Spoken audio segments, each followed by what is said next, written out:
Hi guys, it's your boy here, D900man from mygreatiphone.com, and we've got a much awaited tweak for you to do a review for you today, and it comes in the form of Springboard Rotator.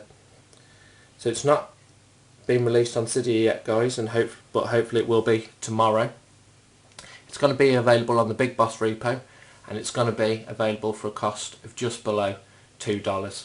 Okay. Now the bloke that made it is a bloke called Limneos, and he's been twitting about it for the last month or so.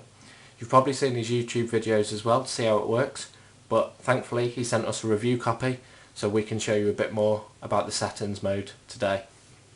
Now when you install Springboard Rotator, you won't get an icon on your springboard for it.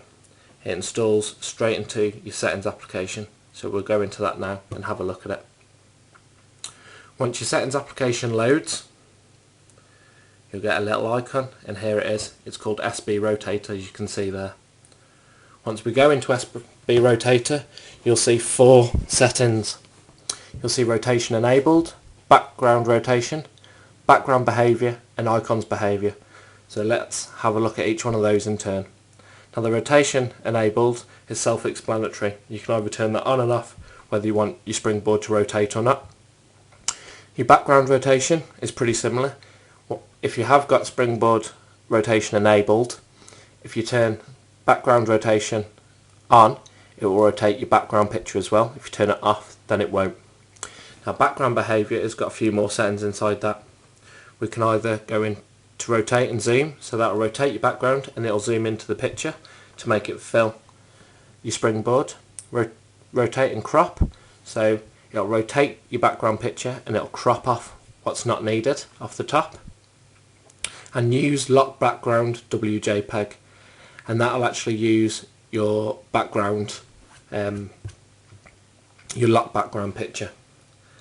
Now the next setting is icon behaviour, and that'll tell you what your icons will do. Now we've got icons 70% and your dock 80%, your icons 70% and your dock 100%, and you've also got 100% use shrink.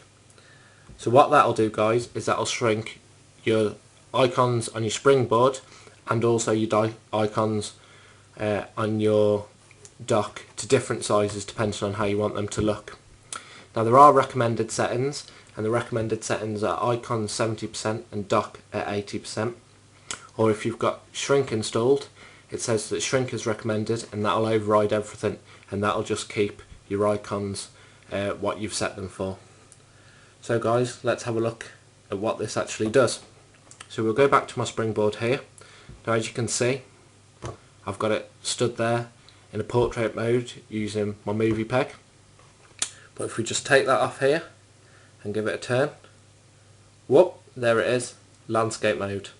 Now it does look really smart, and it's not just a false landscape mode. Your status bar is at the top, your dock is at the bottom, your page dots move as well, and all your icons are in the right places.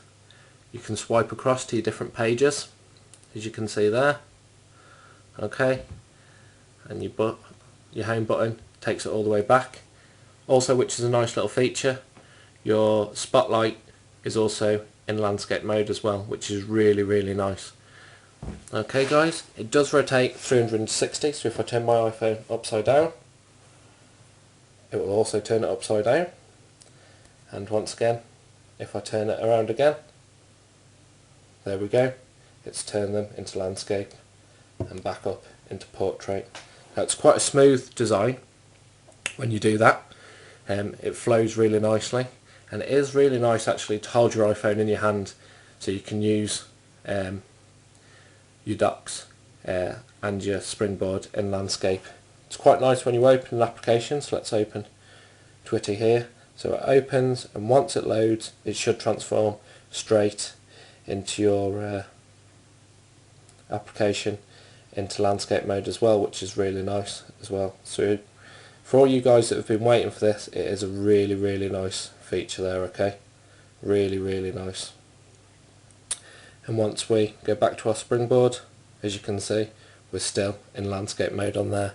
Now a few things I have noticed guys, that at the moment when you do turn it into landscape mode, your icons here don't have, they're their tags underneath in the name of each application. Now I'm not sure if this is how I've got mine set out. Hopefully it is like that, but I do like the names of my icons underneath. Okay, another thing that I've also noticed is, if I just show you this, turn it back to normal, and which would be a really cool feature, as if it would also rotate your lock screen. Now that would be really nice if Limneos could get that installed as well, but unfortunately it doesn't. I can unlock it straight from there though, and it should rotate as well. So all in all guys, this is a great tweak for your iPhone. I know loads of people have been waiting for it, and I'm really glad that he's got the problems that he had yesterday sorted out with it, and he's finally been able to release it. Now that's all from Springboard Rotator, that's all from me, and that's all from my iPhone. You can find out a little bit more information on the app and a written review, and that's at www.mygreatiphone.com. Also you can follow the MyGreatIPhone Twitter account, and that's at MyGreatIPhone. All us guys are also on Twitter, and you can get our Twitter usernames from the description next to us. There's also a forum over on the My Great iPhone webpage guys, and that's all about our helping other people. If you've got any problems, there's themes on there, and just general discussion for you guys that love your iPhone and iPod touches. So that's all from me guys. Like I do said, once this tweak gets released on Cydia, you should go out and get it, and trust me, it's absolutely brilliant. So just cheers Limneos for sending us this, and I know I'll be using it forevermore. Thanks guys, remember, subscribe to the video and subscribe to the channel. Cheers.